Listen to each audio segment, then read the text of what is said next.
नमस्कार, सुप्रभात. मी मनश्री पाठक. बातमीपत्रात आपलं स्वागत. सुरुवातीला बघतोय टॉप 9 राजकीय बातम्या. नाशिकमधून छगन भुजबळांची उमेदवारी जाहीर होण्याची शक्यता. देवेंद्र फडणवीस आणि अजित पवारांमध्ये काल नाशिकच्या जागेवर चर्चा.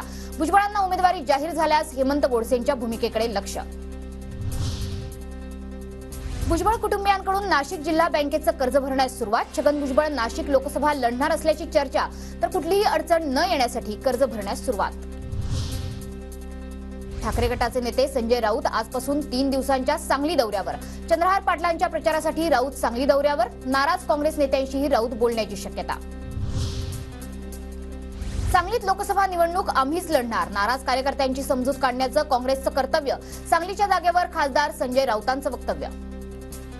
त्या कार्यकर्त्यांची समजूत काढायची असते आणि मला खात्री आहे काँग्रेसचं नेतृत्व सांगलीतलं आणि राज्यातलं हे जर कोणी नाराज असतील त्या भागात, ते त्यांची समजूत काढणे त्यांचं कर्तव्य आहे. सांगलीत शिवसेनाच लढणार. शरद पवार गटाकडून दुसरी उमेदवार यादी जाहीर. भिवंडीतून बाळामामा म्हात्रेंची उमेदवारी जाहीर. शरद पवार गटाकडून भिवंडी लोकसभेचा उमेदवार जाहीर झाल्यानंतर स्थानिक काँग्रेस कार्यकर्त्यांमध्ये नाराजी. काँग्रेस ठाणे ग्रामीणचे जिल्हाध्यक्ष दयानंद चोरगेंनी दिले अपक्ष निवडणूक लढवण्याचे संकेत. शरद पवार गटाकडून बीडमध्ये बजरंग सोनवणेंना उमेदवारी जाहीर. बजरंग सोनवणे पंकजा मुंडेंविरोधात बीडमधून लढणार. उमेदवारी दिल्याबद्दल शरद पवारांचे आभार. बजरंग सोनवणेंची प्रतिक्रिया.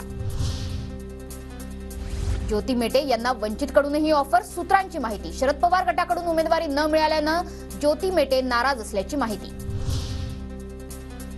उत्तर पश्चिम मुंबईतून शिंदे गट मराठी कलाकारांना रिंगणात उतरवण्याची शक्यता. शरद पोंक्षे, सचिन पिळगावकर, सचिन खेडेकर यांच्या नावाची चाचपणी, तर संजय निरुपम यांच्या नावाचीही चाचपणी.